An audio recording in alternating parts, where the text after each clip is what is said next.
Shalom saudara-saudaraku yang terkasih dalam nama Tuhan Yesus Kristus. Mari kita berdoa dahulu. Ya Bapa kami yang bertata dalam kerajaan surga, terpujilah nama-Mu oleh karena segala hal yang telah Engkau lakukan untuk kami semuanya ya Bapa. Rencana-Mu adalah yang sempurna, segalanya ya dan amin. Apapun yang Kau perintahkan, apapun yang Kau rencanakan, biarlah kehendak-Mu menjadi di bumi seperti di surga. Ya Tuhan, pada malam hari ini juga mendapat kesempatan untuk membagikan senjata iman yang Engkau titipkan sendiri agar kita dapat pergunakan di saat-saat akhir ini, bagaimana mengatasi situasi-situasi saat ini dan segalanya ya Tuhan. Pakai lidah bibir hamba-Mu ini, biarlah kiranya segala hal yang keluar dari mulut hamba berasal daripada-Mu, sembunyikan hamba di balik salib-Mu, sehingga biarlah nyata kemuliaan Engkau dan hamba semakin kecil, Engkau semakin besar ya Tuhan. Ya Tuhan, bukakan hati daripada setiap yang mendengarkan kepada siapa pesan ini tertuju ya Tuhan. Biarlah sampai pesan ini dan dapat memberkati semuanya. Hanya dalam nama-Mu Tuhan Yesus, hadirlah di sini. Haleluya, amin. Oke, kita buka dulu dari Kisah Para Rasul 9 ayat ke-10.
Saulus pun bertobat dan menulis banyak sekali surat-surat di dalam Alkitab Perjanjian Baru ini. Sangat luar biasa.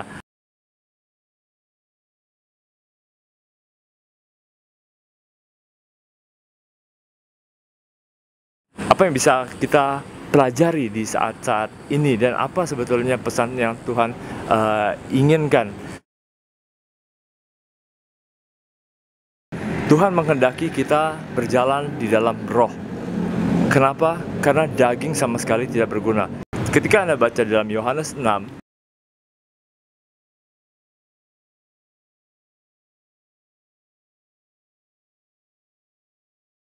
kenapa bisa ada roh dan hidup?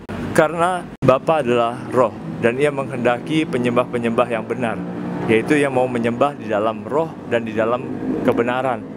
Akhir-akhir ini saya mendapat pesan juga dan mendapat pewahyuan daripada Tuhan tentang apa sebetulnya roh dan kebenaran ini gitu. Tuhan tidak menghendaki kita super religius. Yang Tuhan inginkan adalah kita mau mengikuti apa yang Ia mau. Maksudnya kita mau shema sama Tuhan. Kita mau mendengarkan dan melakukan apa yang Dia perintahkan. Seperti Ananias tadi, kita bisa lihat dia mendengarkan firman daripada Tuhan dan ia melakukannya. Ia tidak banyak tanya, ia cuma ya dan amin. Kenapa? Karena itu pun sesuai dengan apa yang Tuhan Yesus firmankan juga. Seperti di dalam Matius 5.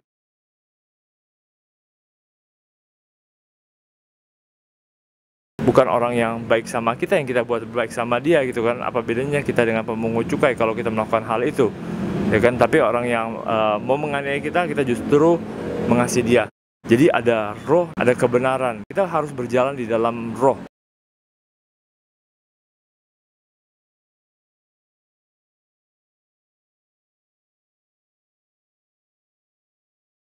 Terus kalau jiwa, kita lihat dari perasaan gitu.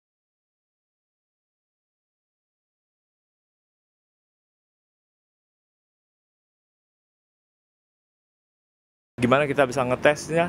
Ya kan, apakah itu intuisi daripada Tuhan atau bukan kan gitu kan? Yaitu dari firman Tuhan, yaitu Alkitab yang sudah ditulis.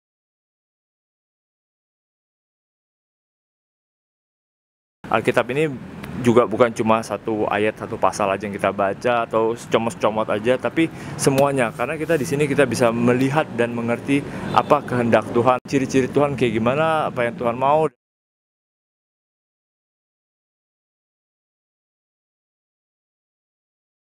Dunia dan segala isinya ini akan musnah, namun firman Tuhan tetap ada selama-lamanya. Jadi yang kita harus pegang bukannya uang, kekayaan, dan lain-lainnya, namun adalah firman. Dan kita berjalan dari tuntunan roh. Gimana kita bisa kasih makanan buat roh kita, yaitu dari firman itu sendiri.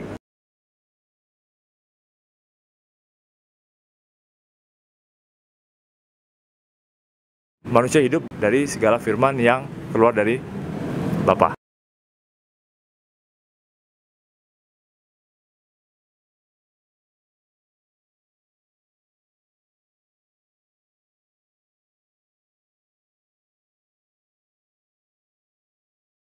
Berdoalah, dan Ia pasti akan membantu. Bahkan di dalam doa Tuhan akan memberitahu kasih perasaan, harus doain ini, doain ini. Jadi kita tahu, kita peka. Shema. Shema. Kita semua manusia adalah manusia yang berdosa aja, nggak ada satupun yang benar.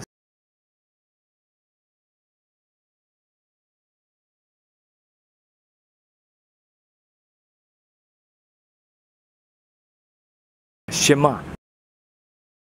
Dan kita mau salibkan semua tubuh dan jiwa kita, dan kita mau melangkah di dalam roh.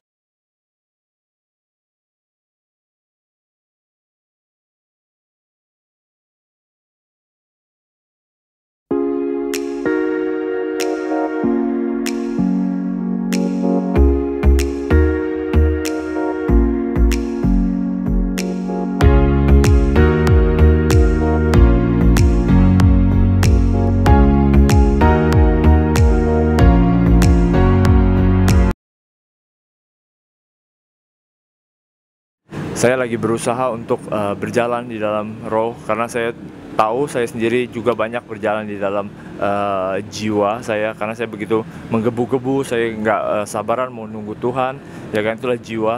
Ya kan, saya ingin melakukan ini, melakukan penginjilan di sini, melakukan study Bible di sini, saya bahkan mungkin bisa kesel dan lain-lainnya. Saya mau merendahkan diri, saya minta sama Tuhan, Tuhan, saya telah berdosa besar terhadap Engkau, karena saya telah berjalan dalam tubuh dan dalam jiwa. Tolong bantu saya untuk melangkah kembali di dalam roh, karena saya pernah berjalan dalam roh, saya punya pengetahuan tentang firman cukup banyak, dan pengalaman rohaninya juga banyak juga. Itu yang membuat saya terkadang bisa sombong gitu, jadi bisa pengen melangkah dahulu daripada Tuhan bahkan gitu. Ya, akhirnya saya berdiam diri.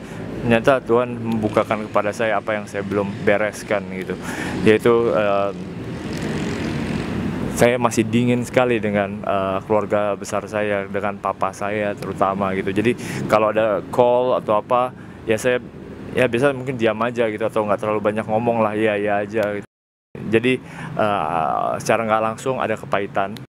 Saya tahu saya harus mengampuni gitu, tapi itu teori, kembali lagi saya nggak bisa.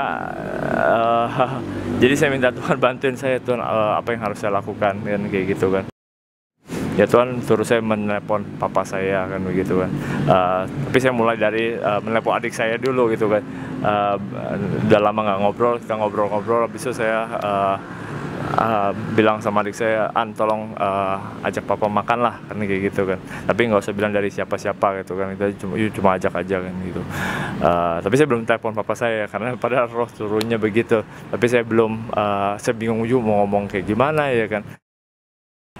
Ternyata yang lucunya pagi-pagi besoknya Mukse langsung chat sama saya kan, begitu kan. Rick, Ko Budiman ada pesan dari Tuhan untuk kamu kan, gitu kan. Wah, saya bilang apa lagi nih kan, begitu kan. Saya langsung telepon Ko Budiman di situ. Si Ko Budiman sebetulnya nggak mau kasih tahu sama saya gitu, karena itu urusan keluarga saya, urusan saya lah intinya, ngapain dia mau campur. Tapi perasaan itu nggak bisa hilang, kembali lagi karena kita dipimpin oleh roh yang sama. Jadi mostly pasti pesannya sama gitu, karena saya percaya itu. Dan ya pesan yang dari Ko Budiman ya, Ko Budiman suruh saya supaya rekonsiliasi dengan keluarga saya, keluarga besar juga. Saya bilang oke, kalau mungkin mungkin Ko Budiman telepon 2 bulan yang lalu atau 2 minggu yang lalu, berapa bulan yang lalu, mungkin saya bakal cuekin atau saya bakal nggak terlalu respons gimana. Tapi nggak ada yang kebetulan, waktunya juga sama ya kan. Ternyata Tuhan titipkan hal yang sama gitu. Jadi saya nggak pakai lama, saya cuma telepon aja akhirnya ke papa saya, ke nenek saya gitu kan. Nah di situ saya mendapat suatu kedamaian yang luar biasa di dalam saya sendiri gitu, pribadi. Jadi pengampunan itu terlepas untuk mereka. Kita berhubungan kembali. Saya juga dengan dengan paman bibi yang dari situ juga saya bangun hubungannya kembali supaya bisa baikan juga.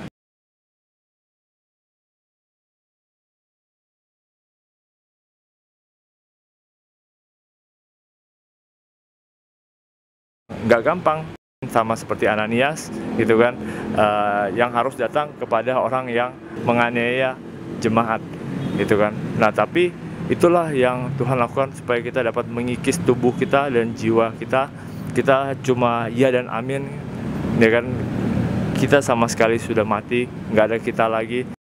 Jadi kita hidup di dalam kebenaran Tuhan, dan Tuhan akan melihat iman dan tindakan.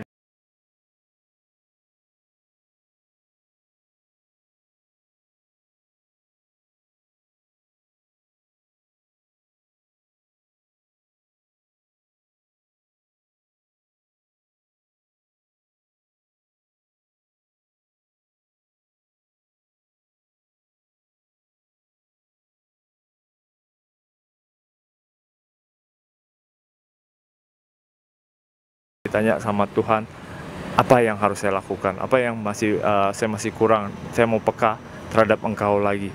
Karena kita mau menyembah dalam roh dan dalam kebenaran di waktu yang tidak banyak lagi ini. Terima kasih sudah mendengarkan. Tuhan Yesus memberkati. Haleluya, amin.